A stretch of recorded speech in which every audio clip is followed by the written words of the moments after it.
Saint Basile le Grand, la jalousie est un vice intolérable. Le vice, quand on a le vice, quand quelque chose nous plaît, on est poussé par le vice. L'école du serpent, c'est la jalousie. Ce n'est pas l'école de la sagesse, c'est l'école de quoi? C'est l'école du serpent. Et qu'est-ce que le serpent? Vous savez très bien, animal rusé, a accueilli le Satan en elle. Elle a parlé avec Ève, notre mère, première mère, deuxième mère. Vous êtes les filles de la deuxième mère. Vous savez qu'est-ce que c'est la deuxième mère? C'est la très sainte Vierge Marie. Vous êtes les filles de la très sainte Vierge Marie. Je lisais hier, Ève et ses filles. Ça, c'est le titre. Ève et ses filles. Vous êtes les filles de la très sainte Vierge Marie. Vous ne rendez pas compte? Dieu a envoyé son Fils, il est né d'une femme. Femme, ayez haute idée de vous-même. Vous avez donné au monde Jésus-Christ. Vous ne rendez pas compte. Homme, soyez humains. Dieu fait homme pour que l'homme soit respecté, pour que l'homme soit honoré. C'est le contraire qui se produit vraiment. Oui, la jalousie, c'est l'école du serpent. Un gage de supplice, la voie de l'enfer, l'obstacle à la piété. Écoutez, quand on est jaloux, on est troublé. On ne sait pas ni parler, ni méditer. Et saint Ambroise dit, piété, la piété c'est l'ami de Dieu. Quand on est pieux, quand on est gentil, quand on est mystique, quand on est spirituel. De temps en temps, on vient à la messe, à l'église, on ne sait même pas que nous soyons dans la maison de Dieu, on pense on est quelque part. Non, vous êtes dans la maison de Dieu, respectez la maison de Dieu, respectez les uns les autres. Oui, la piété, être pieux.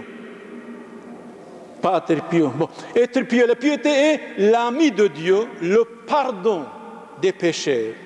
Le pardon des pécheurs. Nous allons à Dieu par le chemin de la piété. Certainement, vous êtes pieux, vous êtes croyant, vous êtes catholique, vous êtes pratiquant, vous êtes ici. Sinon, ce n'est pas de sens d'être ici, de ne pas être pieux, catholique, pratiquant, croyant, distinguer entre le bien et le mal, le discernement. Oui, le discernement.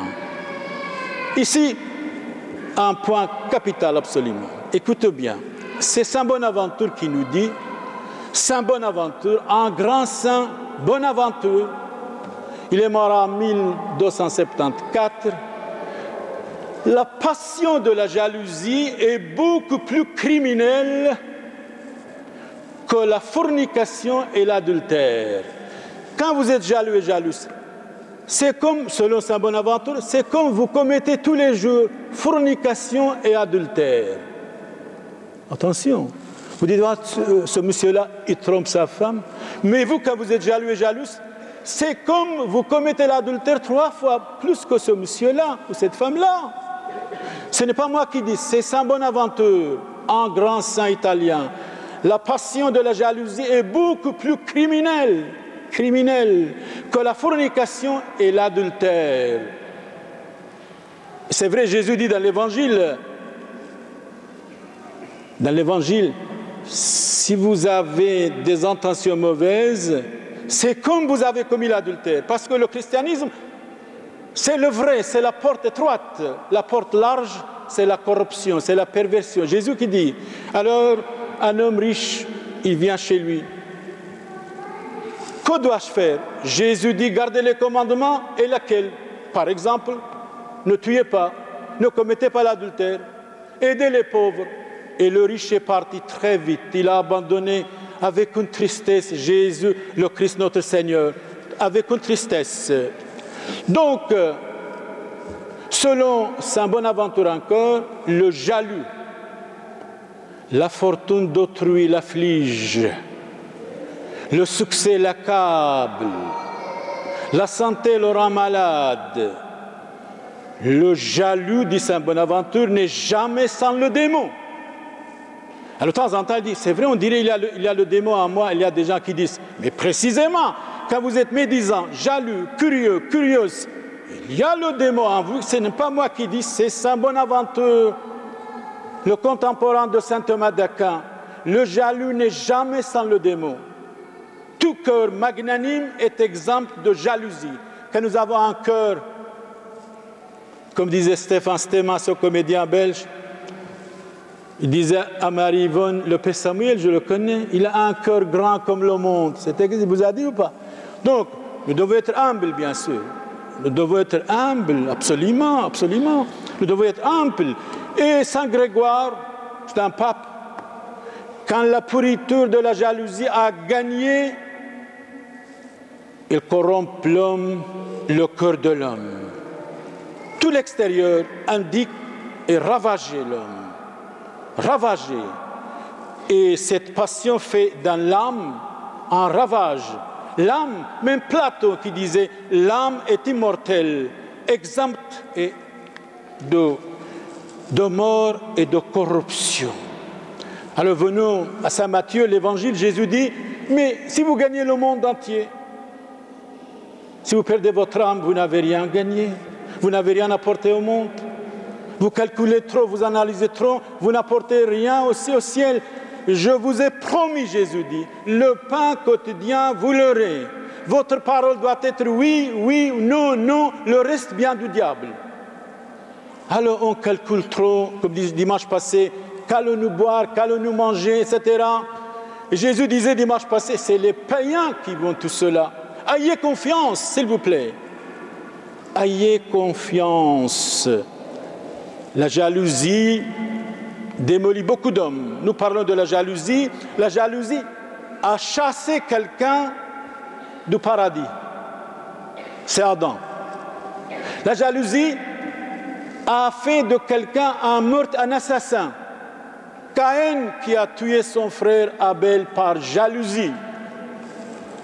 Un gentilhomme a été vendu par ses frères. C'est Saint Joseph, Joseph de la Bible. Par jalousie, les frères de Joseph ont vendu Joseph. Parce que le père a dit, Joseph, il est bon. Il rêve de temps en temps de bons rêves. Et bien la jalousie, c'est tellement destructif, frères et sœurs. Le Caïn, par jalousie, a tué son... Et franchement, quand nous sommes jaloux et jalouses, nous sommes les amis de Satan, les frères de Caïn. Celui qui a tué son frère Abel. Bien sûr, la jalousie a frappé Marie.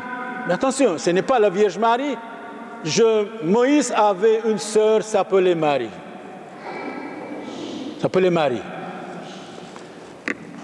Marie avait deux frères, Moïse et Aaron. Nous sommes ici dans l'Ancien Testament. Moïse voulait se marier. Sa sœur était jalouse, invraisemblable, soi-disant, et elle n'aimait pas cette femme-là. Et souvent, c'est de l'actualité, attention. Elle a murmuré contre Moïse, contre son frère. Elle tombe malade. Elle devient lépreuse. Lépreuse, oui. Alors Moïse demande à Dieu, écoutez, pardonnez-lui, guérissez-la. Que voulez-vous? Elle est jalouse, elle est ignorante, elle est curieuse, mais j'aime bien que vous lui pardonniez. Et finalement a été guérie de sa jalousie. De sa jalousie. Comme Saint Bonaventure dit, beaucoup de problèmes de meurtre viennent de la jalousie. Et beaucoup de maladies aussi viennent de la fréquentation sexuelle. Bien sûr, l'homme et la femme, c'est leur devoir de contenter l'un l'autre, comme disait Saint Paul. On n'a pas le droit de juger la famille. Absolument pas. La famille doit être respectée, honorée, bénie. C'est Dieu a béni la famille. Mais il faut respecter la famille telle qu'elle est. Quand il a des problèmes, des difficultés, ce n'est pas leur faute. Certainement pas. Ils ne sont pas bien guidés. S'ils étaient bien guidés moralement, spirituellement, religieusement, civilement, croyez-moi, la famille, c'est la base, c'est le roc c'est l'avenir de l'humanité, c'est l'avenir de la société. La famille, nous devons la respecter, bien sûr, éduquer spirituellement, sur tous les plans, sur tous les niveaux. Alors, frères et sœurs, nous parlons de la jalousie, nous allons finir dans quelques minutes. Grande est la jalousie, même au milieu des prêtres, au milieu des évêques, au milieu des cardinaux. La jalousie, c'est énorme. C'est un prédicateur de Notre-Dame de Paris qui disait, le père Henri Lacordaire, mort en 1861, disait, même dans l'Église, entre les prêtres, les évêques, les chanoines, il y a une jalousie énorme. C'est honteux, frères et sœurs. Nous devons être la lumière du monde, modèle de la société. Un clergé est un ecclésiastique, un prêtre doit être crucifié pour le monde par la mortification, être modèle, être charitable, être tolérant, accueillir tout le monde, ne condamner personne et donner sa vie comme le père Kolb, le Polonais, il a donné sa vie pour quelques amis juifs, nos frères juifs. Vive Israël, vive tous nos amis frères et sœurs de l'humanité. Amen.